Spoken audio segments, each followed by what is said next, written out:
세션을 시작하도록 하겠습니다. 이 세션은 이제 본격적으로 바다로 나가는 세션입니다. 그래서 두 분의 발제자와 네 분의 토론자인데, 원래 저희가 앞에 일정이 20분 지연돼 가지고 주최 측에서 5시 10분까지만 좀 부탁을 드립니다. 그래서 아마 방청석에 시간이 못 돌아가더라도 넓은 양해를 부탁을 드리도록 하겠습니다.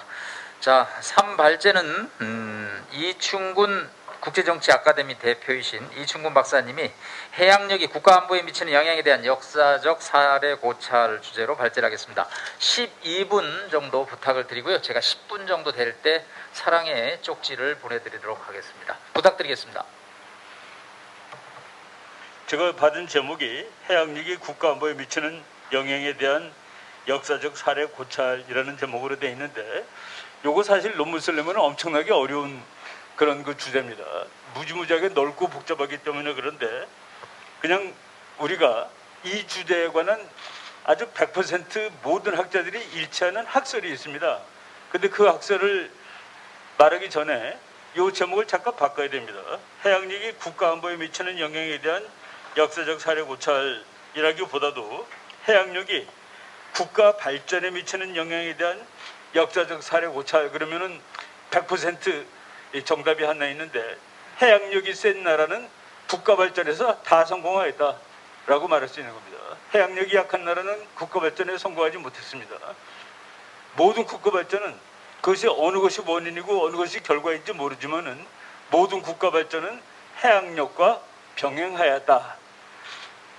우리가 지금 알고 있는 나라 중에서 뭐 거의 꼬마 나라인 네덜란드가 한때 세계 챔피언이었습니다. 네덜란드가 세계 챔피언인 그 무렵에 네덜란드의 해군력이 세계의 50%라는 통계가 있습니다. 포르투갈이 세계 챔피언일 때 포르투갈의 해군력이 세계의 50%였다. 해양력과 이 국가 발전 국력은 거의 정의 상관관계를 가지고 있다라고 말씀을 먼저 드리고요. 이제 우리가 그 미래를 얘기하는 거니까 대한민국이 당면하게 될 전략 및 국제 안보 환경, 이제 여기서 우리 뭐 다 아는 건데 우리가 잘못 생각하는 거가 이제 하나가 있습니다. 우리나라 사람들은 북한 문제가 해결되면은 안보 문제가 해결된다라는, 이거는 뭐 잘못된 환상이죠. 북한 문제의 해결은 곧 대한민국 국가 안보 문제의 해결인데 그렇지 않을 것이다 라고 말씀을 드리겠습니다. 그리고 북한 문제가 해결된 다음에 그러면 통일이 되는 것이겠죠. 통일이 되면은 우리의 국가 안보는, 우리의 최전선은 어디가 될까? 압록강일까? 두만강일까? 혹은 대한해협일까? 여기에 대해서 우리는 전혀 아무런 전략적 사고를 하지 않고 있습니다. 제가 그 우리 해군 장교들하고 많이 잘 지내고 있는데, 우리가 좋은 군함을 사올 때 지금 현재 그 좋은 군함은 그 잠재적 적이 누구냐? 라고 물어보면 대답을 안 합니다. 대답을 못 하는 건지 안 하는 건지. 우리가 경항공모함을 앞으로 이제 가질 텐데, 저는 경항공모함이라는 그 용어에 대해서 별로 기분이 좋지 않습니다. 그냥 항공모함이라고 그랬으면 더 좋을 것 같은데, 우리가 그런 항공모함을 가질 때 그 항공모함은 어디다 쓰는 건데, 우리가 이제 무기를 만들고 그럴 때 뭐 기초적인 원리가 있죠. 좋은 기술은 좋은 무기를 만들 수 있습니다. 그런데 적절한 닥트리는 그 좋은 무기를 유용하게 만듭니다. 우리는 항공모함 만들 수 있는 기술이 있을 거예요. 그런데 그 항공모함을 만들었을 때 그것을 어떻게 쓸 거냐 하는 적절한 닥트리는 가지고 있는 것이냐, 그 문제를 우리가 이제 생각을 해봐야 된다고 생각을 합니다. 예를 들어서 미국이 800km 나갈 수 있는 우리나라 미사일을 풀어줬습니다. 그게 무슨 의미인지 생각을 하고서 기쁘다라고 얘기를 하는 것인지, 지금 800km면 북한을 전부 커버할 수 있습니다. 근데 그거보다 더 나가는 거 만들어도 돼 라는 것이 미국이 의미하는 전략적 의도는 무엇일까? 저는 북경 때릴 수 있는 거 만들어 라고 저는 해석을 했습니다. 동경 때릴 수 있는 거 만들어가 아니라 북경을 때릴 수 있는 것을 만들어봐 한번 이라고 해석을 했는데, 그 해석에 동의하지 않으시는 분들도 있겠습니다만은, 우리가 그렇게 이 전략적인 의미 이런 것에 그 신경을 써야 될 것이다. 그래서 우리가 통일이 된 다음에 앞으로 미래 우리나라 안보의 주전선이 두만강 압록강인지 대한해협인지 또는 저쪽으로 내려가 가지고 말라카 해협 부근인지에 대해서 우리가 그 전략적으로 연구를 해야 되겠다라는 말씀을 드리겠습니다. 마스크를 끼고 하려니까 숨이 좀 찬 것 같습니다. 그리고 이제 뭐 본 주제, 이거는 뭐 너무나도 쉬운 얘기인데, 해양력이 국가안보에 미치는 영향, 역사적 사례. 예. 저는 뭐 좀 구체적으로 말해가지고, 지금 미국하고 중국이 패권 경쟁을 벌이고 있는데, 이 세상의 모든 패권 경쟁은 이제 해양 국가의 승리로 끝났습니다. 단 한 번도 예외가 없습니다. 이 세상의 모든 패권 경쟁은 해양 국가의 승리로 끝났다. 그래서 포르투갈이 승리했고, 네덜란드가 승리했고, 영국이 승리했고, 미국이 승리했고. 그런데 그 도전은 뭐 그것은 항상은 아니지만 최근에 몇백 년 패턴을 보니까 대륙 국가에서 도전국이 나왔다. 그러니까 대륙 국가의 도전국, 나폴레옹이 영국에 도전했죠. 그 소련이 미국에 도전했죠. 그리고 독일이 또 영국에 도전했습니다. 그 대륙의 도전은 항상 이제 바다의 패권국에 의해서 승리로, 그러니까 바다 패권국이 승리하는 것으로 끝났다. 이번 패권 전쟁이 미국과 중국의 대결로 지금 보여지는데, 아까 그 최우성 교수는 중국이 앞으로 제1도래서까지 다 장악을 하게 되면 그때 우리는 정말로 큰일 난다고 그랬는데, 저는 그 앞에 있는 다이나믹을 보면은 중국이 제1도련선을 장악할 때까지 놔두지 않을 것이다라고 보는 겁니다. 그것은 왜 그렇게 보냐면은, 지구 패권 전쟁의 역사에서 어떠한 패권국도 도전자의 도전에 평화적으로 자신의 지위를 양보한 적이 없었다. 이것도 100%입니다. 우리나라 사람들이 잘못 생각하는 거가, 중국은 7% 성장하고 미국은 3% 성장하니까 2030년, 2040년에는 중국이 앞설 것이다. 미국을 그렇게 모르면 안 되죠. 미국이 그때까지 기다리고 있다가 중국한테 지겠습니까? 이길 수 있을 때 싸우지. 저는 지금 싸운다고 봅니다. 그래서 2040년에 중국이 미국만큼 센 나라가 돼가지고 큰일 날 것 같지는 않습니다. 그래서 지금 가까운 시대가 우리한테 더 힘든 시기가 될 거다는 그 얘기입니다. 우리는 그럼 어떻게 행동을 해야 되느냐? 여기서 많은 우리나라 사람들이 미국과 중국이 싸우는데 우리가 힘들다, 고래 싸움에 새우등 터진다 그러는데, 우리는 미국 편입니다.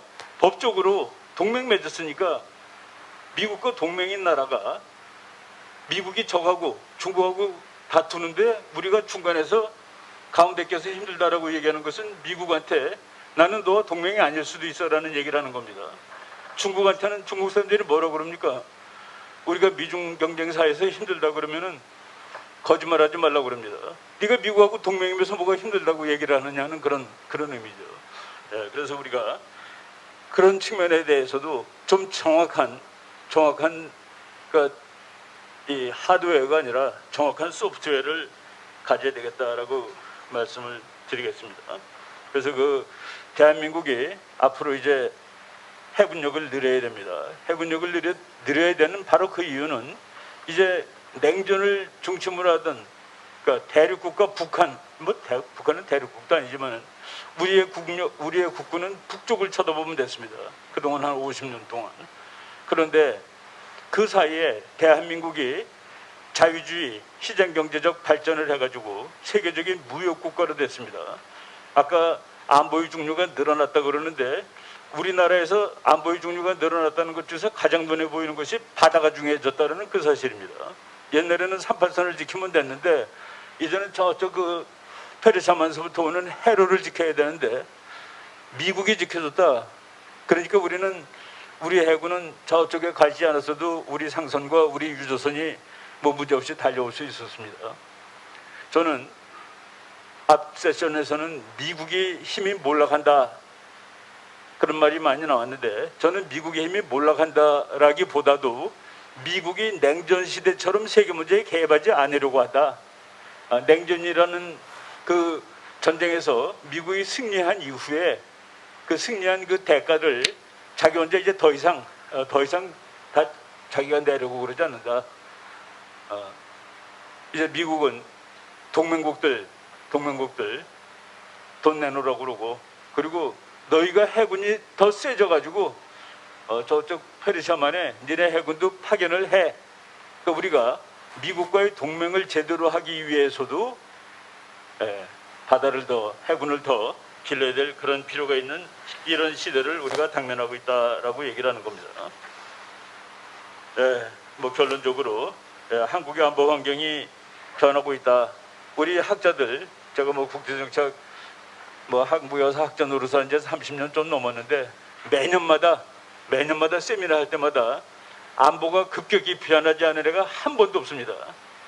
매년 급격히 변한대요. 이젠 그것이 뭔지 다 압니다. 미국이 이제 너도 컸으니까 이제 네 몫을 좀 해라. 네 몫을 좀 해라. 근데 우리가 해야 할 몫은 바다다. 아주 심플하게 말하겠습니다. 지난 한 4, 50년 동안 소련하고 싸울 때 미국은 한반도에서 제일 중요한 것을 동두천으로 쳤습니다. 동두천 의정부. 우리는 북한과 중국과 소련을 쳐다보고 있었으면 됐습니다. 물론 이제 북한과 소련이 이제 냉전 시대에 더 주공 방향이죠. 냉전이 끝난 다음에 미국이 한국에서 손을 떼려고 그러다 보니까 조금 더 있어야 될 필요가 있다. 중국이 컸기 때문에. 그래서 중국을 견제하기 위해서 미국은 한반도에서 제일 중요한 기지를 평택으로 옮겼습니다. 바로 전략적 성격이 바뀌는 것이죠. 평택이 뭡니까? 미국 사람들이 그렇게 얘기하죠. 세계에서 중국을 견제하는데 평택보다 더 좋은 기지는 없습니다. 미국 사람들이, 특히 이제 미국 육군이 the best, the largest, 제일 크고 제일 좋고 and the newest U.S. Army base in foreign land, 외국 땅에 있는 최대 최신의 미 육군 기지, 그리고 평택에는 해군도 있고 공군도 있습니다. 중국을 막기 제일 좋은 그런 기지죠. 며칠 전에 한국 대통령 미국 가가지고 한미 정상회담 했는데, 그러고 나서 미국 그 백악관 홈페이지에 이런 말이 떠 있습니다. 그 팩트 시트. 그러니까 한국하고 미국의 이제 현 상황이에요. 그리고 한미 파트너십에 관한 팩트 시트 했는데, 거기에 쭉 읽다 보면은 소제목으로 Unbreakable U.S. Korea Alliance라는 말이 나옵니다. 한미 동맹은 unbreakable 하다라고 미국이 쓴 이유가 뭘까? 여러 가지 뜻이 있을 겁니다. 너네 그거 깨려고 폼 잡지 마. 너네 친구는 중국이 아니야 미국이야. 이런 뜻인지 뭐 이런 여러 가지 우리가 해석할 수가 있겠는데, 바로 한미동맹 우리가 물론 중요하고 코드에 들어가야 되고 당연히, 근데 코드는 뭡니까? 바다죠. 이런 의미에서 앞으로 우리가 닥쳐올 미래 세계의 안보, 해군이 역할이 지금보다 많이 커질 것이다. 100%라고 말씀을 드리겠습니다. 여기까지 하겠습니다.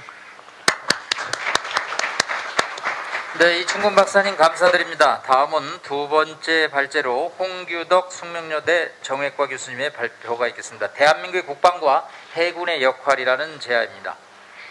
예, 제가 오늘 일어서서 하겠습니다.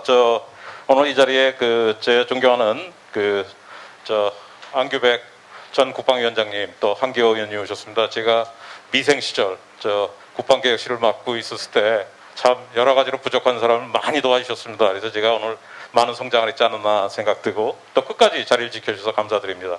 오늘 제가 바다의 날, 또 대한민국 국방과 해군의 역할이라는 주제로 발표를 하게 돼서 너무 감사드리고요. 또 영광입니다.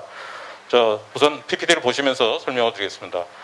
제가 대한민국 국방과 해군의 역할이라는 제목으로 가져왔습니다. 다음. 저희가 오늘 짧은 시간입니다만 저희들이 얘기할 수 있는 가장 중요한 핵심은 과연 대한민국이 세계 국가로서 위상에 맞는 그런 역할을 자임할 수 있을 것인가 하는 문제입니다. 제가 왜 이 얘기를 가져왔냐면, 저희가 이 국방의 3대 목표가 1988년 저희가 서울 올림픽을 할 때 노태우 대통령님 때 국방 목표를 만들었는데 저게 그 후에 보수 정부 2번 또 진보 정부 2번이 서로 오고 갔습니다만 한 번도 바뀌지 않고 핵심 3개가 그대로 유지됐습니다. 첫 번째는 외침으로부터 국가를 보위하는 거, 두 번째는 평화 통일을 뒷받침하는 거, 이 세 번째는 우리가 지역의 안정과 세계 평화를 위한 노력하는 거, 이 세 가지입니다.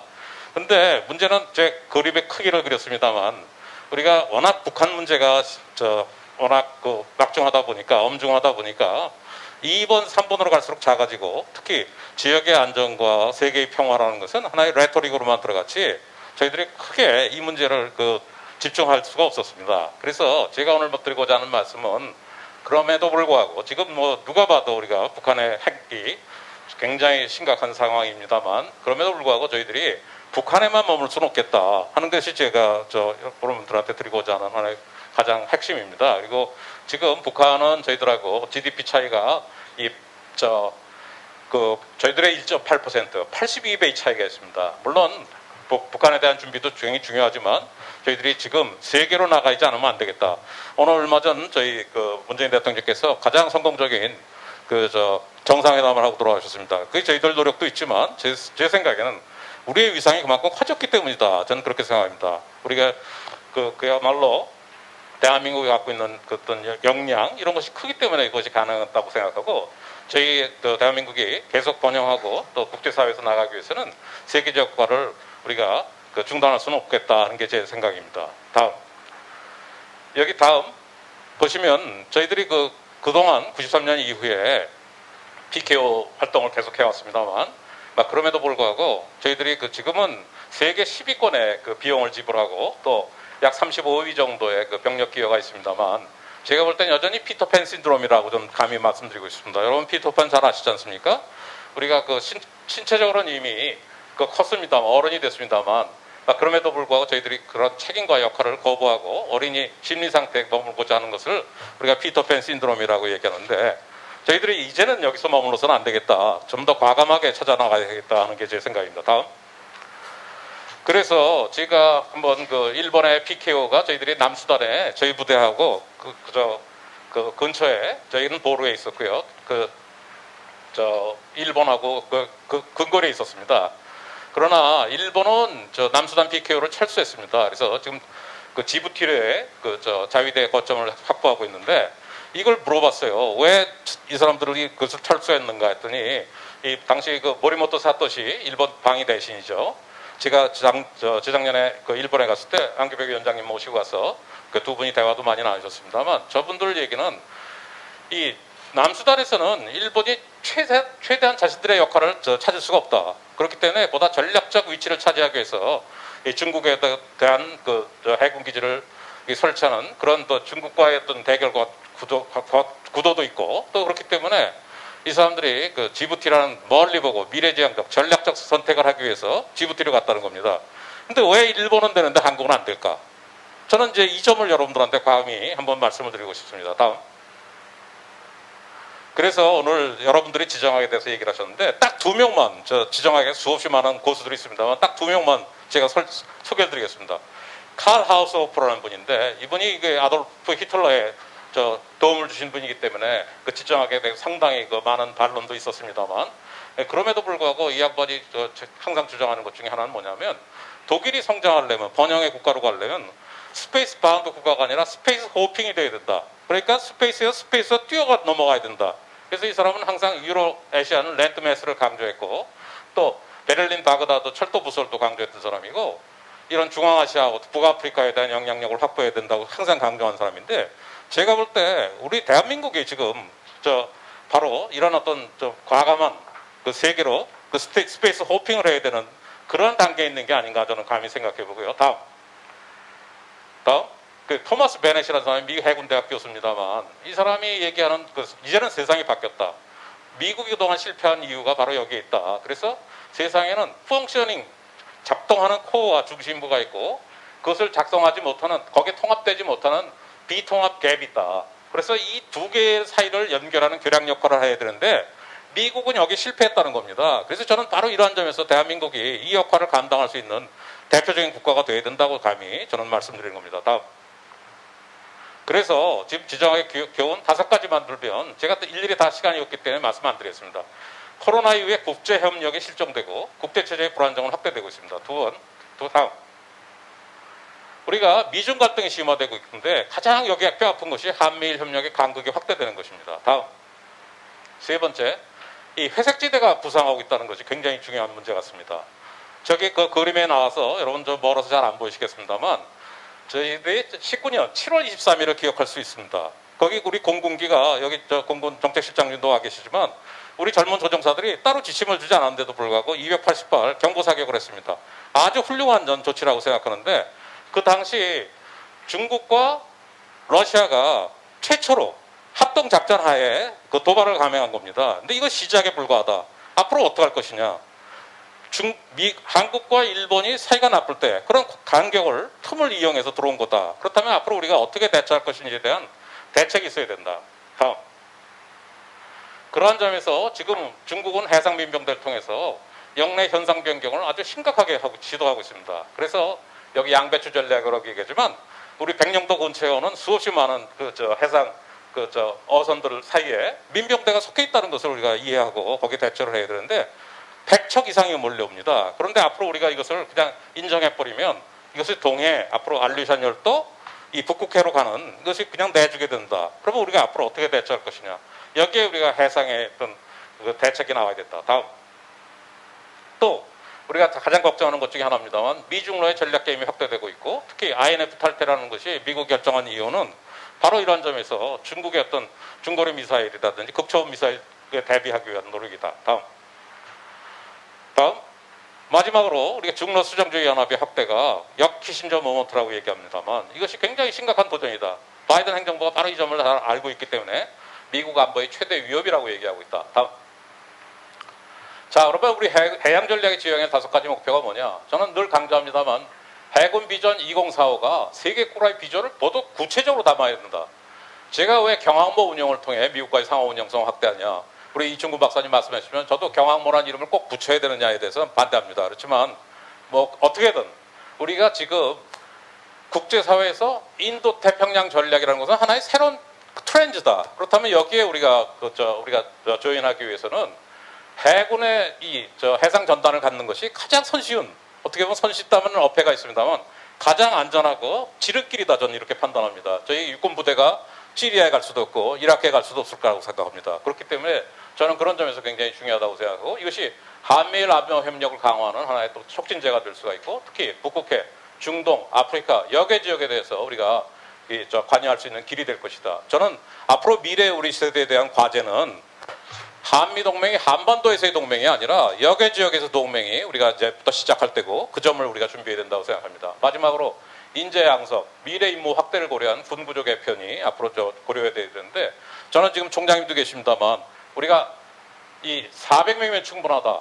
또 500억이면 충분하다는 생각에 저는 동의하지 않습니다. 앞으로 우리가 필요한 일이라면 더 많은 비용이 들더라도 더 많은 인원이 필요하더라도 이 중항모, 이 항모에 대한 인원은 확보하고 가는 것이 좋겠다. 다음. 그래서 세계 국가 대한민국 해군의 역할들이 뭐냐? 저 위에 원양어선을 위한 감시서부터 저는 마리타임 시큐리티 가버넌스까지 매우 중요하다고 저는 생각합니다. 그래서 제가 늘 총장님께 부탁하는 것은 이 마리타임 시큐리티 가버넌스가 지금 중국이나 일본은 이 법률과 해양법을 하는 사람들이 평생 이것만 하는 사람들이 수두룩입니다. 근데 우리나라는 이 부분을 국제사회에서 우리 주장을 할 수 있는 인력이 아직은 부족하다. 그렇다면 이런 부분을 해야 우리가 결국 세계국가에서 세계국가 대한민국이 어떤 해군의 위상을 차지할 수 있다. 이미 HADR은 이숙현 교수가 자세히 얘기했기 때문에 더 이상 얘기하지 않겠습니다. 다음. 제가 한명수 제독이 예전에 만든 구호입니다. 바다로서의 기로. 저는 이게 과거의 구호가 아니라 이제부터 시작이다라는 말씀을 드리고 싶습니다. 다음. 그렇다면 대한민국 해군의 미래를 위한 선택인데요. 저는 최근에 제프리 존스라는 미 상공회의소에 오래 계시던 분인데 이분이 그런 말을 했습니다. 세계는 대한민국을 원하고 있고 바라고 있는데 우리가 어떻게 보면 세계국가로서의 가치나 위상에 대해서 다시금 생각해 봐야 되지 않느냐 하는 말씀을 했고요.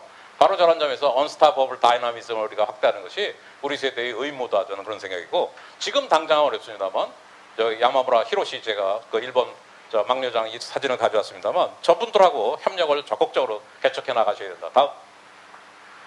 이 미국 해군의 전략 변화를 한번 보시면요. 우리는 저 해군 총장님들이 1년 9개월밖에 평균 재임을 못 하십니다. 그러나 저 미국은 4년씩 하는데 조나단 저 그레나트서부터 31대, 32대, 32대까지 마이클 이 저 길데이 총장까지 이 사람들이 그 2012년에 최초에 그 조나단 그레나트서부터 우리 피벗 ACR을 처음 시작했던 분이고요. 존 리처드슨은 해상 민병대를 공격해야 된다고 얘기하는 분이고, 마이클 길데이는 지금 새로운 컨테스티드 그 환경 속에서의 그 저 리토럴 오퍼레이션을 하기 위해서 해병과 해군을 통합해야 된다는 작전 개념을 가져오시는 분입니다.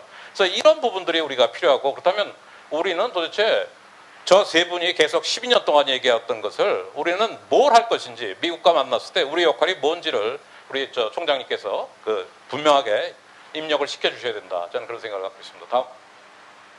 다음. 자, 그렇다면 우리 대한민국 해군의 미래를 위한 선택인데요. 이 펜타곤스 뉴맵이라는 책이 또 토마스 바넷이 만들어서 그 미국의 많은 사람들이 이것을 공감하고 전략가들이 읽었답니다. 그러나 제가 볼 때는 락 네이브스 뉴맵이라는 책이 우리 해군 장교들에 의해서 만들어져야 된다. 저는 그런 차원에서 앞으로 한국이 세계 국제사회의 어떤 교량 역할을 할 수 있는 그런 과감한 전략적 선택을 해야 된다고 생각합니다. 다음.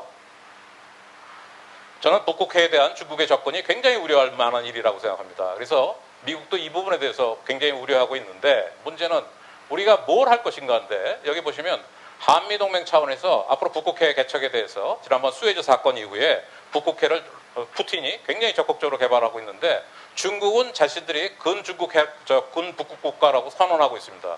그럼에도 불구하고 한국은 아직 이런 부분에서 적극적으로 나서지 못하고 있다. 특히 여기 저 밑에 썼습니다만 저희들이 앞으로 제2쇄빙선의 필요성인데, 저희들은 2016년 이후에 예비 타당성에서 한 번도 통과된 적이 없어요. 그래서 이런 부분들을 미국이 원하는 건데, 미국은 지금 두 쪽밖에 없고요.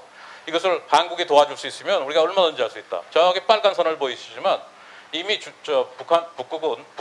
북극해뿐이 아니라 이 마지막 남은 서진을 하는 1대1로도 완성됐고, 마지막으로는 지금 남중국해를 해서 우리 이어도로 해서 동해로 해서 알류샤니 열도로 해서 북극해로, 시베리아 북극해로 가는 마지막 노선만이 남았다. 그렇다면 이런 위협에서 우리가 대처하기 위해서는 한국의 해군 역할이 반드시 적극적으로 대책이 나와야 된다. 저는 세 번째, 중국의 드론 위협은 이미 시작됐다. 우리 림팩 훈련에 갔다 오고, 우리가 청해 부대를 갔다 오고, 지금 중국의 드론 부대가 우리를 추격하고 있는데, 우리가 여기 이것을 그냥 놔둘 수는 없다. 또 마지막으로 우리가 중국의 1대1호에 대해서 일본, 미국과 공동 대응을 필요하도록 한다. 마지막 다음. 뒤에 다음 놀려주세요. 자, 이거 하나만 더 말씀드리고 끝내겠습니다. 시간이 이미 많이 났습니다만, 제가 가끔 우리가 그 세계 역할, 지역 역할을 해야 된다 그러면 많은 사람들이 우리가 이 5함대 소속에 가서 동해안도 아닌데 뭘 할 것이냐고 주장하시는 분들이 많습니다. 그러나 이 시리아 화학무기 폐기 작전을 보시면 이 전부 북한에서 시료가 갔습니다. 그래서 지금 19개 기지 중에서 10개의 화학 공장을 미국이 저 부분에서 국제사회가 힘을 합해서 철거하고, 그것을 다 라트카 항으로부터 바깥으로 빼서 유럽, 미국의 7개 도시에서 저것을 처리를 하는데, 여기 놀라운 사실은 뭐냐면 중국의 구축함 황샤남, 또 에드머럴 라브첸코, 러시아 구축함이 호위 작전을 해요. 근데 대한민국 해군은 여기 아무도 끼지 않아요. 근데 이 모든 시료는 북한에서 온 화학무기다. 그렇다면 우리의 연결이 되는 부분인데 왜 우리는 이런 작전에 참여하지 않는가 하는 게 우리 스스로가 한번 반문해 봐야 되지 않겠나. 그래서 이것이 꼭 우리의 역할이 아니다라고 생각하기가 아니라 우리가 역할을 찾으면 저런 부분이 분명히 나타난다고 제가 말씀드리고 싶습니다. 다음. 그래서 제가 마지막 결론입니다만, 세계국가 한국의 선택은 앞으로 우리가 이것은 굉장히 우리가 피할 수 없는 선택이다라고 저는 생각하고, 이미 일본, 중국, 이태리는 북부 아프리카의 지부티에 군사시설을 확보하고 있습니다. 그래서 전 세계 어디든 우리의 힘으로 작전을 전개할 수 있는 능력, 이것이 바로 자주국방 완성의 목표고, 그런 차원에서 지난 70년간 우리는 북한을 상대로만 해왔다면 이제는 지역과 세계로 과감하게 나가야 되고, 또 그렇게 하기 위해서 우리 세계 국가가 있어야 되어야만 우리 군이 미래 먹거리가 생기고, 또 앞으로 한반도 지역에서의 또 한미동맹도 활발하게 전개해 나갈 수 있다 하는 게 제 개인적인 생각입니다. 이상 보고 마치겠습니다. 네, 시간이 조금 지났는데 워낙 뜨거운 발표에 또 PPT까지 준비를 해오셔서 조금 시간을 그냥 많이 쓰셨습니다. 다음은 이제 본격적인 토론을 하도록 하겠습니다. 첫 번째 토론은 국가안보전략연구원의 조은정 박사님입니다. 여러분, 국가안보전략연구원이 어떤 기관인지 아죠? 예, 제가 원장으로 있었던 기관이고요. 국정원 산하의 싱크탱크입니다. 네, 조 박사님 부탁드립니다.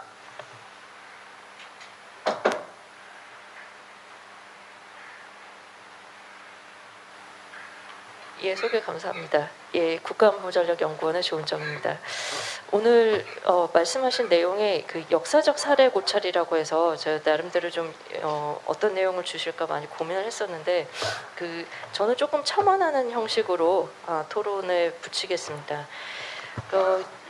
저도 앞서 말씀하신 그 여러 가지 내용에 적극적으로 동의합니다. 그 전통적으로 해양 전략 경쟁에서 승리자들은 늘 패권을 잡았었죠. 그런데 여기서 제가 좀 강조드리고 싶은 거는 물론 해상에서의 다양한 전략들 이런 거 중요하지만 그 지정학적 담론의 경쟁이 해양에서 지금 열띠게 벌어지고 있다는 점에 우리가 좀 주목을 해야 될 것 같습니다.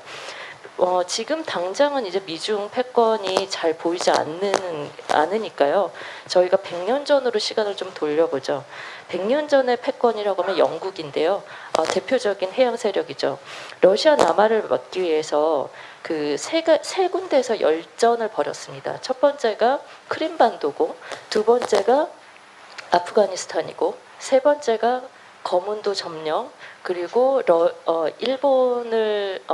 일본으로 대리전을 한 러일 전쟁, 이렇게 세 개, 한반도, 이렇게 세 열점이 있었는데요. 그게 100년 전 일입니다. 그런데 100년 후 지금을 보면 크림반도 여전히 분쟁 지역이죠. 아프가니스탄 전쟁 중이죠.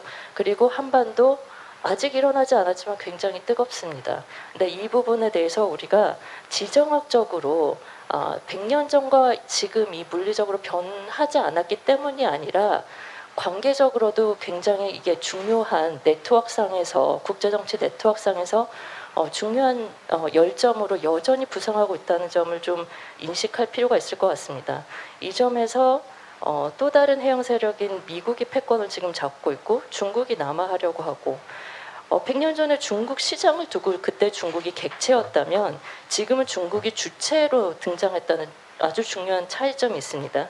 이 세 개의 열점 중에 우리가 한 군데 속해 있고 고전적 지정학으로 봐서도 우리가 중요하지만 신지정학적으로 앞서 패널에서 기술 혁신이라든지 비전통 안보에 대해서 많이 말씀해 주셨는데 기술 혁신과 비전통 안보라는 이 새로운 요인이 들어옴으로 해서 해군 혹은 해양에서의 우리의 역할이 왜 중요해진지 좀 더 고민할 필요가 있는데 영국을 또 제가 예를 들어보자면 앞서 김인석 선생님께서 말씀을 해주셨지만 영국이라든지 프랑스가 올해 굉장히 많이 특별히 규슈 일대라든지 벵갈만 계속 합동 해상훈련을 많이 하고 있습니다. 함대를 보내고 있고 신축함을 보낼 정도로 많은 미션을 수행하고 있는데 근데 과연 우리는 얼마나 인식하고 있는가? 우리 바다에서 이렇게 많은 대서양 세력이 잉태까지 와서 해상 합동훈련을 하고 있는 이 순간에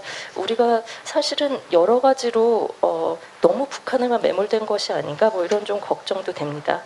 그러면서 기술 혁신으로 인해서 우리가 전장이 추가됐죠. 하늘과 우주와 사이버 가상 공간까지. 그러면서 다면화됐습니다. 동시적인 디스플레이가 된 거죠. 그 다음에 통합이 되죠. 그런데 그 다음은 뭘까요? 제가 보기에는 요즘에 유행하는 그런 트렌디한 말이지만 메타버스라는 말이 유행하잖아요. 근데 그 의미를 저희는 좀 더 고민을 해봐야 될 것 같습니다. 통합을 넘어 어떤 통합이 일어날 것인데 그것이 메타버스라는 단순히 기술이 아니라 메타버스라는 메타 유니버스로서의 어떤 공간이 이제 굉장히 중요한 전장으로 중요해지고 그것이 그랜드 스트래터지 국가의 전략 안에서 해군이 움직이는 굉장히 중요한 위치에 서게 될 거라는 거죠. 결국에는 이 동아시아 인타에서 불완전 주권을 가지고 서로 경쟁하는 이 구도는 바뀌지 않을 것이고 그런데 기술과 그리고 비전통 안보라는 것으로 인해서 안보의 패러다임이 지금 시프트하고 있습니다. 코로나 바이러스에서 보시다시피 더 이상 경쟁이 아니라 보건안보 같이 협력을 해야만 극복이 가능한 그런 이제 안보 패러다임의 시프트가 벌어지고 있는 그런 상황에서 우리가 할 수 있는 것은 네트워크 상에서 포지셔닝이 굉장히 중요해진다. 이런 측면에서 앞서 이수근 그 교수님 말씀하셨듯이 해군력이 외교력으로서 뒷받침할 수 있는 어떤 역할을 찾아야 하지 않을까. 그런 역할 구성에 있어서 해군이 좀 고민을 한다면 굉장히 미래지향적인 군의 위상을 다시 정립할 수 있지 않을까 생각이 듭니다. 마지막으로 이 메타버스 안에서 유영하는 함대를 꾸리려면 두 가지를 고민할 필요가 있는데 지금 스피드가 가속화되고 있고 벡터가 다양해지고 있다는 이 지점에서 결국에는 우리가 스피드와 벡터 그리고 매스까지 모두 고민할 필요가 있다라고 생각이 듭니다. 여기서 마치겠습니다. 감사합니다. 제가 저희 연구원 소속이라 1분 더 드리려고 그랬는데 스스로 이렇게 그만두셔서 감사합니다. 다음은 두 번째 토론자로 남기정 서울대 교수, 일본 전문가시죠. 토론 5분 부탁드리겠습니다. 예, 감사합니다. 제게는 일본 연구자로서 역할이 주어진 것 같습니다. 일본의 안보 구상을 쫓아왔던 사람으로서 그리고 그 중에서 특히 이제 최근에 인도태평양 전략에 대해서 일본의 여러 가지 이 문서들로 이거를 추적했던 사람으로서 역할을 하라라고 하는 걸로 받아들였습니다. 해양력에 관심을 갖고 있고 자연히 그게 인도태평양에 대한 관심으로 가고 있는 거는 당연한 것이고 오늘 그게 확인이 된 것 같습니다. 우리 나름대로의 국제정치가 태어나는 순간인 것 같기도 하고요. 그런데 그 점에서 말씀드리고 싶은 거는 미중 관계에 너무 매몰되지 말았으면 좋겠다. 미중 이외의 행위자들에 대해서도 마땅히 가져야 할 관심은 가져야 되겠다 이렇게 생각이 듭니다. 지난 3월 달에 미일 한미 2+2가 있었고 4월 달에는 미일 정상회담이 있었고 엊그저께 한미 정상회담이 있었습니다. 그 사이에 이 지역에서 어떤 일이 있었는가라고 하는 것을 좀 보게 되면은 2월 3일에는 영일 2+2가 있었습니다. 그 다음에 4월 6, 7일 날 미일 인호 플러스 프랑스의 공동 벵갈만에서의 공동 훈련이 있었습니다. 4월 26일에는 영국이 항모 퀸 엘리자베스를 인도태평양 지역에 파견한다는 방침이 발표됐습니다. 5월 10일에는 일본, EU, 지부티 합동훈련이 아덴만에서 있었습니다. 5월 11일서부터 17일까지는 미일 프랑스의 공동훈련이 일본의 큐슈 지방에서 있었습니다. 인도태평양이라고 하는 지역에서 미일 동맹이 강화되는 것은 우리가 보고 있는 현실입니다만은 그 외에 이러한 행위자들이 여기에 복잡하게 얽히면서 상당히 복잡한 국제정치가 전개되고 있다라고 하는 걸 우리가 좀 확인을 해봐야 되겠습니다. 조금 전에 정원전 박사도 말씀하셨습니다만 100년 전의 질서라고 하는 걸 우리가 좀 고민해 볼 필요가 있겠다는 생각이 듭니다. 100년 전에 불행히도 우리는 국권이 없어서 국제 질서를 우리의 시각으로 볼 수가 없었습니다. 그러나 이제는 우리는 우리의 시각으로 이 지역을 봐야 되겠다는 생각이 듭니다. 신냉전이라고 하는 것이 어렴풋이 드러나기 시작하는 것은 분명합니다. 이 주조라고도 할 수 있겠습니다. 그렇지만 거기에 보조선으로 지금 드러나고 있는 것은 100년 전에 제국의 국제협조주의 질서가 지금 나타나고 있는 것은 아닌가. 일본이 그토록 강조하고 있는 미일 동맹을 통해서 강조하고 있는 이른바 Rules Based Liberal International Order라고 하는 것의 기원으로서의 100년 전이라고 하는 것에 관심을 가져야 되겠습니다. 영국, 프랑스, 독일, 네덜란드가 전부 2018년부터 2020년 이 시기에 나름대로 자기들의 문서로서 인도태평양 전략을 발표하고 있습니다. 이 이유는 올해 9월 달에 EU 차원에서의 인도태평양 전략을 채택할 방침이라고 되어 있습니다. 거기에 일본이 끼어 있습니다만 일본의 해양 정책이라고 하는 것은 보다 더 역사가 깊습니다. 물론 이거는 이른바 전전의 일본이라고 하는 것이 기원이 되고 있습니다만 오랫동안 이른바 패전국으로서 거기에 대한 관심을 공개적으로 드러내지 못했던 일본이 본격적으로 다시 관심을 갖기 시작하는 것은 95년부터인 것 같습니다. 95년 오늘 우리나라의 뭐 바다의 날입니다만은 일본이 바다의 날 우미노히라고 하는 것을 반포를 합니다. 이것은 41년서부터 일본의 기념일이었던 날인데 부활시킨 것이었습니다. 그 기원은 메이지 일본 천황의 동북지방 순례였습니다. 메이지 시대로부터 해양 질서에 관심을 가지고 일본이 출발했던 것을 기념해서 만든 날이었습니다. 그 이후로 구체적으로 이 지역을 이 인도태평양 지역을 대상으로 해서 일본의 관심을 펼쳐나가기 시작하는데요. 여러분들 뭐 인도태평양 전략을 처음으로 발표했던 것으로 잘 알고 있는 아베가 발표했던 걸로 알고 있는 아프리카 개발 회의라고 하는 것, TCAD라고 하는 것은 93년부터 시작해서 지금 7회까지 하고 있습니다. 태평양에 펼쳐져 있는 여러 섬들을 하나로 묶어서 이 미팅을 갖고 있는 팜이라고 하는 게 있습니다. Pacific Island Leaders Meeting이라고 하는 게 있는데요. 이게 97년도에 시작해서 지금 9회 하고 있습니다. 해양기본법이라고 하는 것이 아베의 1차 내각 때 만들어졌습니다. 2006년부터 집권했던 아베의 1차 내각 때 해양기본법이라고 하는 게 만들어져서 해양기본계획이 2008년도에 만들어졌고 내각부에는 종합해양정책본부라고 하는 것이 만들어져 있습니다.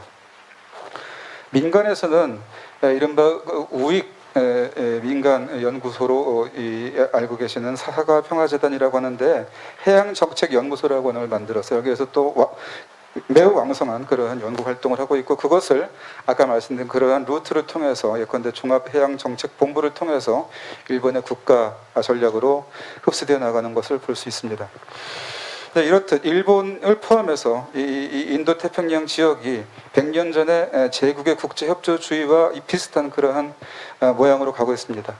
100년 전에 이곳은 불완전한 협조 질서였고 그것은 결국 제2차 세계대전으로 귀결했습니다.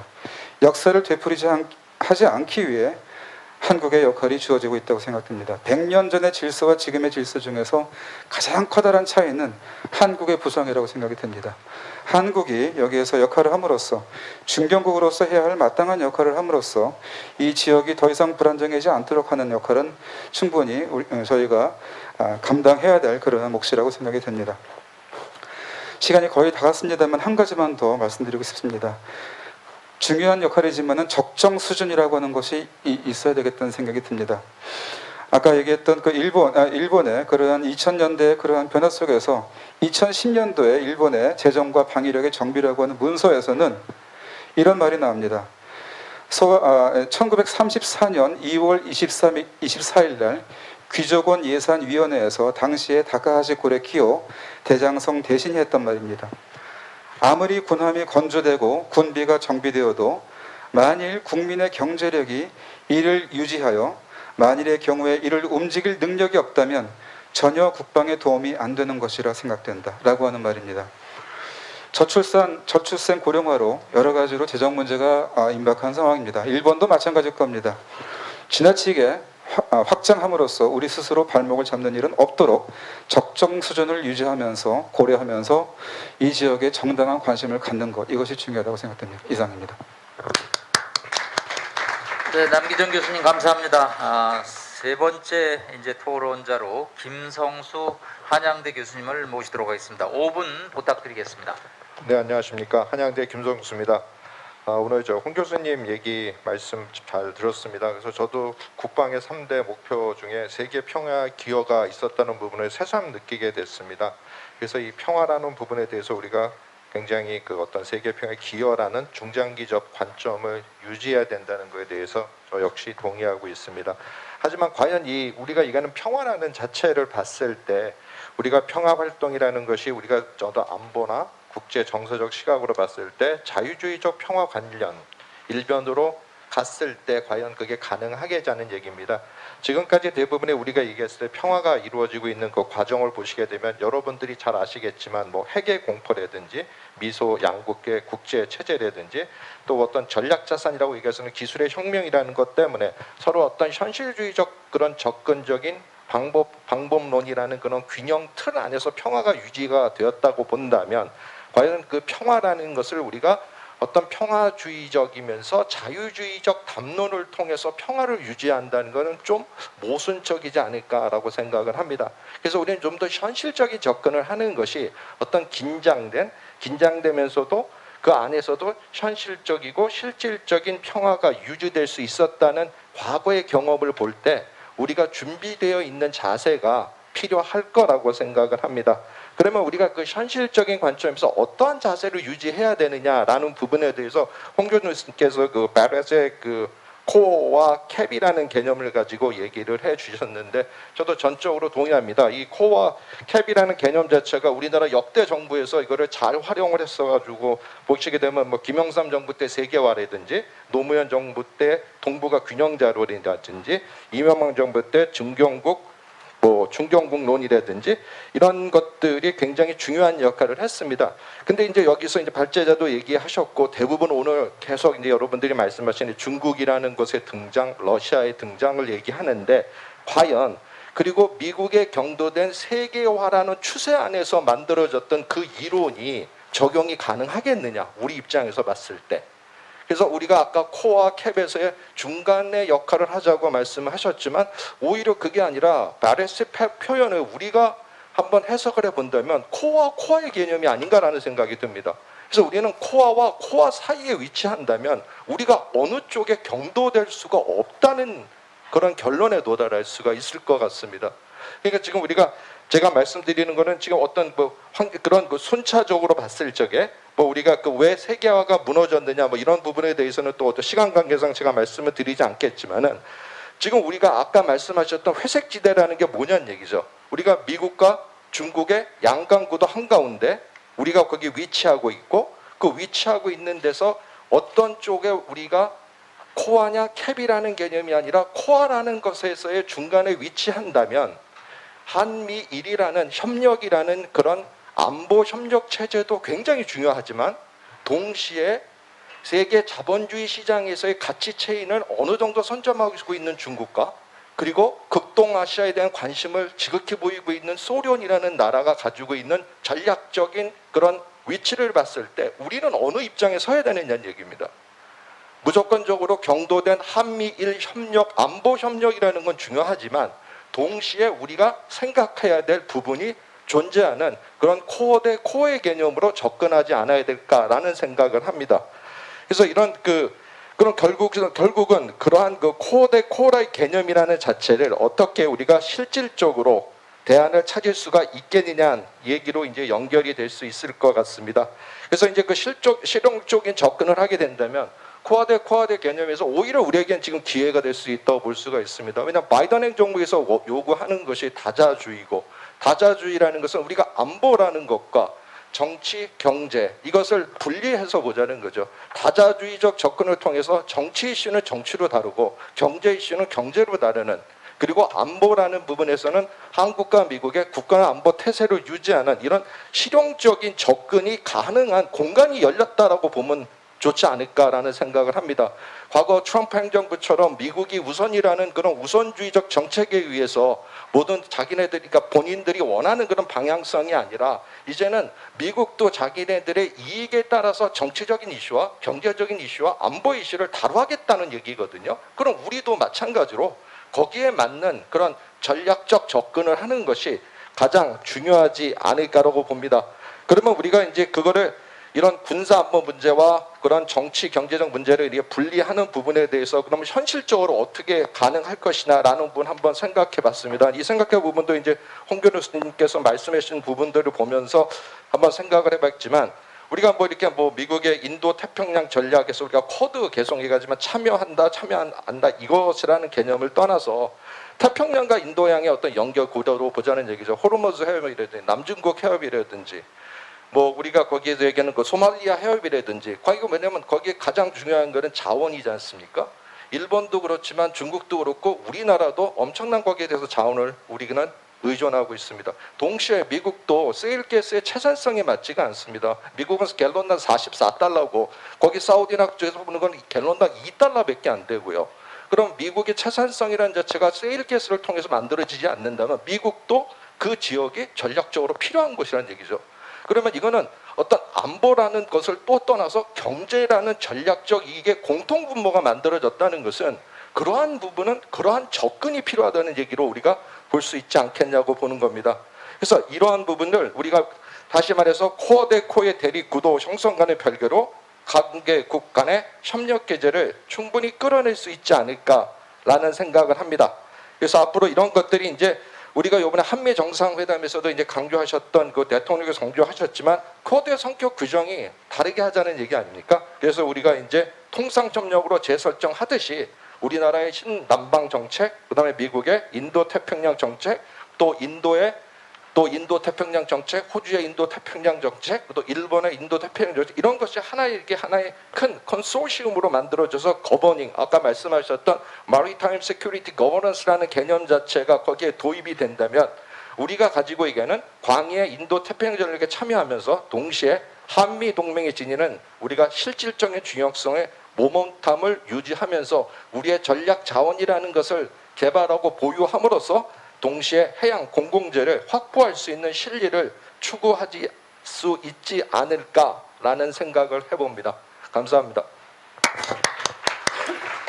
예, 김성수 교수님 감사합니다. 마지막 토론자입니다. 전북대학의 박성용 교수입니다. 부탁드리겠습니다. 5분 부탁드립니다. 네, 안녕하십니까. 전북대학교의 박성용입니다. 전공은 안보 쪽이고요. 주로 해양안보 쪽입니다. 사실 영국에서 박사학위 논문을 한국 해군과 관련된 것을 썼었기 때문에 굉장히 뜻깊은 자리라고 생각을 합니다. 홍규덕 교수님께서 발표하신 내용에 대부분이 아니라 100% 동감을 하고요. 그러면서 뭐 본격적인 커멘트라기보다는 사실 이제 보충하는 성격의 말씀을 조금 드리도록 하겠습니다. 말씀하셨던 어떤 대한민국 국방의 3대 목표라든지 그 다음에 아까 김민석 논설위원님께서 말씀하셨던 포괄안보 이런 측면에서 본다라면 사실 해군이라는 것이 어떻게 보면 이러한 목표들을 뒷받침할 수 있는 가장 가능성이 있는 군종이라고 생각을 합니다. 이론적으로 아시겠지만 사실 해군의 역할과 관련해서는 캔부스 교수가 얘기했었던 해양 이용의 삼각형에 따른 군사적 역할로부터 시작을 해서 외교적 역할, 치안적 역할 이런 다 용도로 사용이 될 수도 있고요. 그다음에 유명한 전략학자인 루트왁 교수 같은 경우에는 해군의 어떤 정치적 적용과 관련해서 해군력 설득이라는 표현을 사용을 하고 있거든요. 그리고 우리가 잘 아시다시피 해군이라는 것은 사실 평시 전시 다 사용될 수 있습니다. 평시에서 전시라는 양극단의 스펙트럼 어느 곳에서도 활용이 되는 군종입니다. 그래서 아까 이충근 교수님 발표 자료도 보시면은 특히 이 리스크 매니지먼트와 관련된 부분에서도 상당히 유용하게 활용될 수 있는 군종이기 때문에 사실 한국은 아시다시피 사실 지정학적으로는 사실 섬이라고 볼 수가 있습니다. 대륙으로의 루트는 막혀 있고요.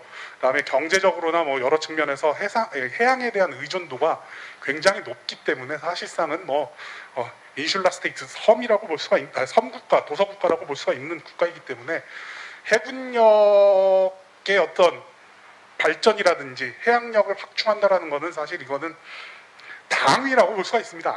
반드시 해야 하는 거라고 볼 수가 있고요. 그리고 간략하게 아까 이제 언급이 됐지만 경항모 관련해 가지고도 조금 말씀을 드리도록 하겠습니다. 사실 경항모와 관련된 부분에서 여러 가지 이제 논쟁이 있고 반대 여론도 있고 오늘은 저 개인적으로도 사실 아직 의견을 유보는 하고 있지만 사실 경항모가 가질 수 있는 조금 장점에 대해서만 조금 코멘트를 좀 해드리고 싶습니다. 일단 해군력의 전략적 장점 중에 하나가 유연성입니다. 기본적으로 함정이라는 건 가시성도 있고요. 그 다음에 흔히 말하는 잘 아시다시피 쇼잉 더 프레그라는 기능을 가지고 있기 때문에 이 어떤 가시성과 현시 이런 거를 통해서 어떤 드러낸 역할을 할 수가 있는데 문제는 이 드러내는 것만 가지고는 의도를 파악할 수가 없습니다. 그러니까 의도는 모르는 상황에서 모습을 드러내는 거기 때문에 사실 굉장히 유연성 있게 활용이 될 수 있고요. 그 다음에 또 개입하고 철수하는 데 굉장히 용이하다라고 볼 수가 있습니다. 자, 그리고 사실 이제 국제관계에서 많은 사건들이 일어나게 되고요. 정확히 어느 시점에 군사력을 적용해야 할지에 대한 것을 측정하기가 굉장히 어렵습니다. 그런데 해군 같은 경우에는 작전 기간이 굉장히 깁니다. 그리고 어떤 해양 경계 측면에서 본다라면 무주지도 존재를 하고요, 공해상도 존재를 합니다. 여기에서 긴 기간 작전을 하면서 대기를 하고 있다가 필요한 시간에 들어갈 수 있는 유연성이 존재를 합니다. 전략적 유연성이 존재를 하는데, 자, 이것과 함께 항공력의 장점 중에 하나가 즉흥성과 민첩성입니다. 그리고 요 두 개를 합칠 수 있는 것이 항공모함입니다. 그 마틴 반 크레벨트 같은 경우에 이제 그 어떤 과학과 군사, 전쟁의 상관관계에서 이 시스템의 시대라는 걸 상정을 하면서 이 시스템의 시대에서 가장 대표적인 무기 중에 하나가 이 항공모함을 제시를 했었습니다. 그래서 이 항공모함 같은 경우에는 사실 어떻게 보면 방금 말씀드렸던 해군력의 장점과 항공력의 장점을 동시에 가져갈 수 있는 거라고 볼 수가 있고요. 그리고 사실 좀 그러니까 다목적으로 사용이 될 수 있습니다. 특히 경항모 같은 경우에는 꼭 군사적인 목적뿐만 아니라 비전통 안보 분야에 대한 부분까지도 어느 정도 커버가 될 수 있기 때문에, 뭐 예를 들자면 사실 뭐 아까 말씀하셨는데 그 인도네시아에서 쓰나미가 일어났을 때 항공모함 2척이 파견됐다라고 얘기를 했었는데, 재해 구호 같은 경우에도 사실 이거는 항공모함이 태어난 지 얼마 안 됐었던 1930년대에도 미국 남부 같은 경우에 허리케인 불면 사실 그 도시가 정전됐을 때 항공모함을 이용해서 이런 정전 부분들도 해결을 했었거든요. 그래서 태생부터 사실 그 군사적인 목적도 있지만 군사 외적인 목적도 사용이 가능하다라는 측면에서 본다라면 경항모의 어떤 다목적성 부분들이 존재한다라고 볼 수가 있습니다. 그리고 사실 이제 한국 해군에 있어서 좀 아쉬운 부분 중에 하나가 마리타임 에어 파워, 해군 항공력 부분이 아쉽다라는 점이 있는데, 경항모를 도입한다라면 아마 이 부분에서 있어서 경험을 쌓는다라는 측면에서 상당히 유용할 수 있다라고 말씀을 드릴 수가 있습니다. 그리고 한미 동맹과 관련된 공동 기반한 작전 측면에서도 그 배틀포스 2045 계획에 따르면 미국 같은 경우에도 지금 경항모를 도입하려고 하는 계획을 세우고 있습니다. 그래서 이런 측면에서 본다라면 사실 한미 연합 훈련이라든지 한미 연합 세력을 형성을 해서 경항모를 활용할 수 있다라는 장점이 존재를 합니다.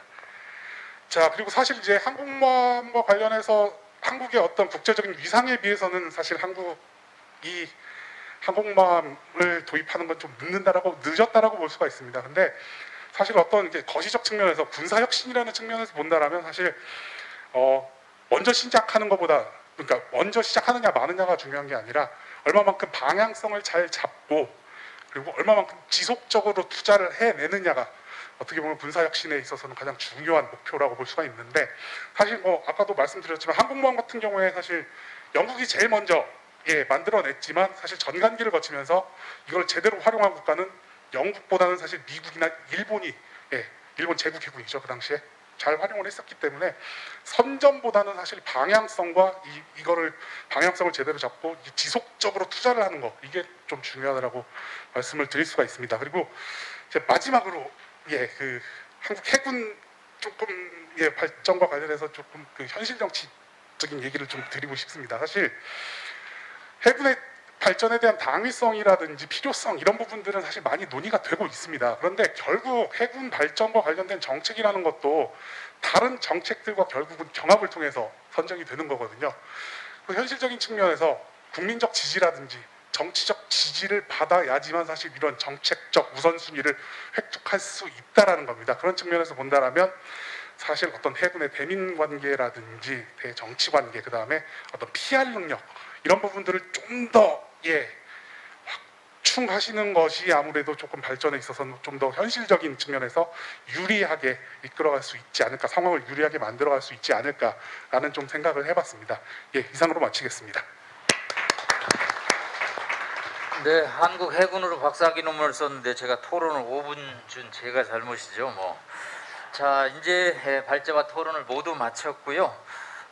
발제자 1분 정도 마무리 발언 듣기 전에 오늘 한기호 의원님, 안기백 의원님이 그래도 공동 주최고, 제가 국회에서 세미나에 참석한 지가 한 25년 됐는데 이렇게 의원님이 끝까지 있는 경우는 제가 처음입니다. 그렇기 때문에 우리 두 의원님한테 그래도 마이크를 제가 드려야지 이건 도리라고 생각을 합니다. 그래서 오늘 토론에 들으신 소감이라든가 아니면 앞으로 국방위에 계시면서 오늘 많은 이슈가 되고 있는 이 경항모에 대해서도 많은 생각이 있을 텐데, 그래도 이 국민들에게 또 국회 소식 역할을 전해주는 참에서 의원님 짧게 부탁 올리도록 하겠습니다.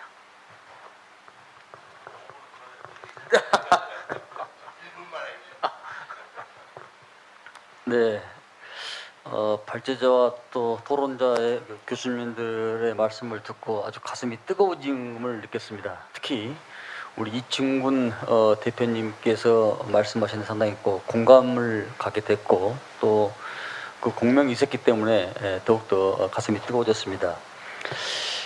한때 제국을 이뤘던 나라들이나 또 제국을 꿈꿨던 나라들은 바다를 제패한 나라입니다. 미국, 영국, 프랑스, 일본, 러시아, 스페인, 영국 할 것 없이. 근데 사실 저희 나라도 삼면이 바다입니다. 그러면 세계를 어느 정도 제패할 수 있는 저는 이제 그런 첫 단계에 들었다고 생각합니다. 이것이 바로 이제 우리가 여기 다 보니까 우리 교수님도 다 외국에서 공부하셨는데 우리는 지금까지는 지식 수입국이었는데 지식 생산국은 될 수 없나, 또 기술 수입국이었는데 기술 생산국은 될 수 없나, 이런 항상 의문점을 갖고 있었던 것도 사실입니다. 저는 우리 한반도가 선도국가로 가기 위해서는 바로 공군의 KF-21 그다음에 이 항모가 저는 발진하는 것도 하나의 시그널이라고 생각을 하고 있는데, 사실 저는 우리 한반도의 가장 취약 지역은 155마일 38선이 아닌 서북도서라고 저는 생각을 합니다. 근데 제가 국방위를 오래 하면서 그 자군에 대한 그런 이기주의가 상당히 심함을 느낍니다. 특히 경항모에 대해서도 사업 타당성이 프로세스에서 가야 되는데 가야 되냐 말아야 되냐, 네가 올냐 내가 올냐 미주얼을 고조하다가 상당히 시간이 갔습니다만, 그럴 때 이 사계 전문가이시고 이런 우리 교수분들이 언론에서 사설도 써주시고 실언도 써주시고 또 홍보도 해주셨으면 상당히 좋았을 텐데, 그런 아쉬운 측면이 있거든요. 사실 특정 무기에 대해서는 요새로 말하면 융복합 시대에 어떤 특정에 대한 그 군의 그 소유물이 아닌 육해 공군의 공이 저는 그 하는 합동성이라고 생각을 합니다. 그런 측면에서 앞으로 우리가 전략 무기를 갈 때 여기 계신 그 사계 전문가이던 교수님께서 국회뿐만 아니라 우리 의원들뿐만 아니라 교수님께서도 좀 많은 지원과 응원을 해주시고, 앞으로 이런 문제를 푸는데 그 방법적인 측면이 어떤 것이 있을까라는 것을 우리 이충군 대표님께 제안 겸 질의를 드리겠습니다. 감사합니다. 네, 한기호 의원님 부탁드리겠습니다. 오늘 발제하신 분들 발제 내용 저는 100% 공감합니다. 그리고 공감뿐이 아니라 지지도 합니다. 그러나 우리가 잊지 말아야 할 것이 있습니다. 연평 제1해전, 제2해전, 천안함 폭침을 이곳에 계신 해군 총장님과 해군 우리 장교들은 잊지 말아야 됩니다. 국회의원 선거를 하면 이런 경우가 있습니다. 당의 중진이라고 하는 사람들, 또 당의 중요한 직책을 맡은 사람들, 이런 사람들이 출마했는데 자기 지역의 선거운동을 열심히 안 하고 타 지역에서 유세 지원을 요청을 합니다. 그러면 가서 유세 지원 요청한 데 가서 유세를 해주죠. 열심히 다니면서 유세해 줍니다.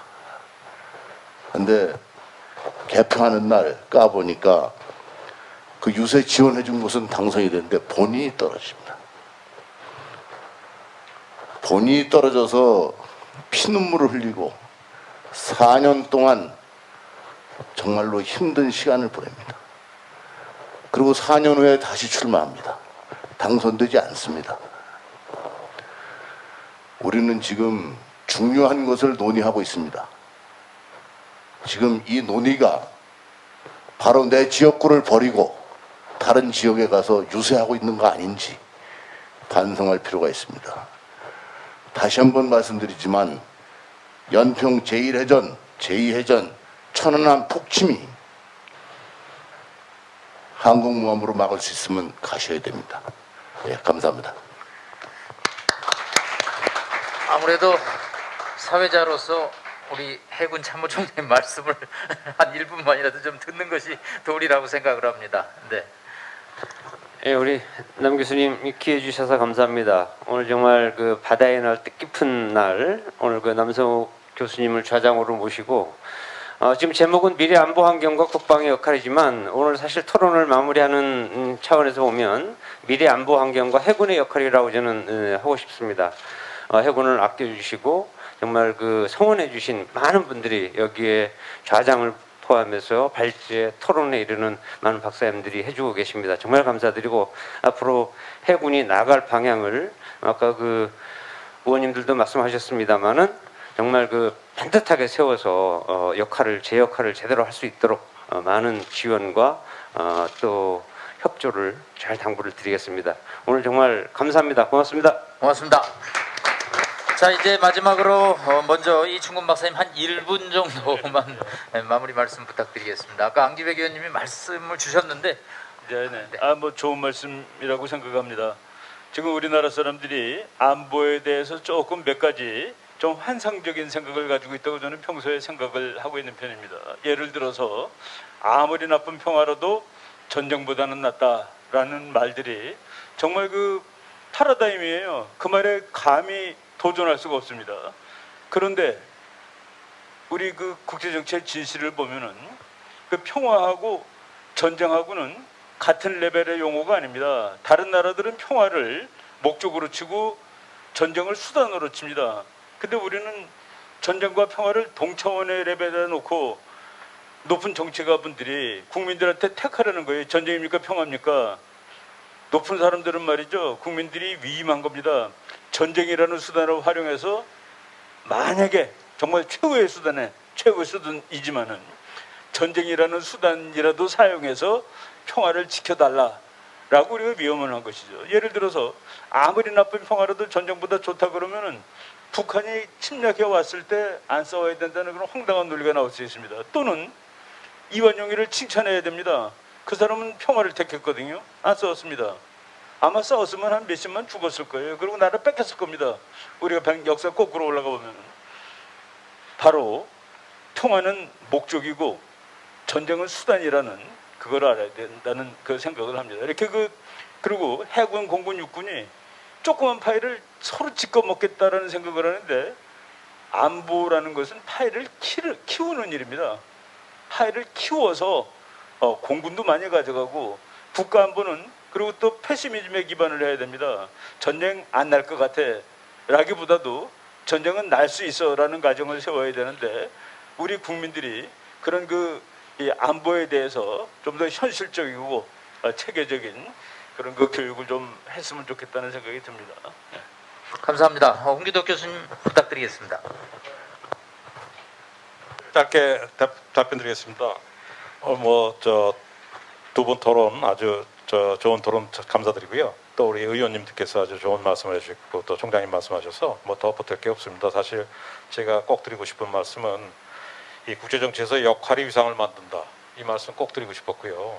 그렇게 하기 위해서 저희가 이제는 용기가 필요하고 또 철학이 필요하고 이 비용을 지불할 수 있는 능력 이것을 우리가 국제사회에 보여야 되겠다. 저희가 2021년 12월 7일, 8일 양일간 저희가 평화 유지 장관급 회의를 합니다. 국제사회에서 많은 관심을 가지고 있습니다. 근데 저희들이 철학을 잘 모르겠다는 거예요. 저희들이 도대체 어떻게 무엇을 하고 싶은지 우리가 뭘 하고 싶은지를 모르겠다는데 저희들은 관행을 벗어나서 새로운 일을 하기가 참 어려운 것 같습니다.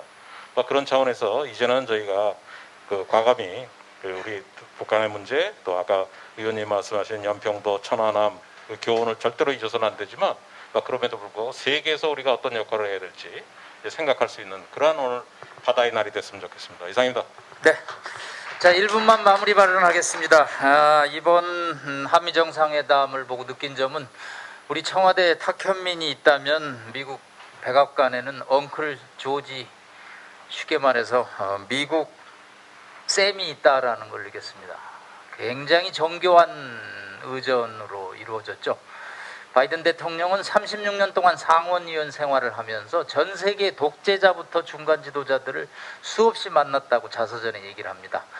독재 지도자를 만날 때는 겸손함보다는 힘을 때로는 발휘하는 것이 효과적이라고 쓰고 있습니다. 이번에 미국이 한국을 어떻게 만나나 보니까 노련함이 되어 있다라고 생각을 합니다. 임진왜란 직전에 신립 장군이 해군을 증강하는 것은 불가하옵니다. 그랬더니 이수신 장군이 장계를 올렸습니다. 바다로부터 오는 적은 수군이 적합합니다. 라고 했다고 합니다. 마치도록 하겠습니다. 감사합니다.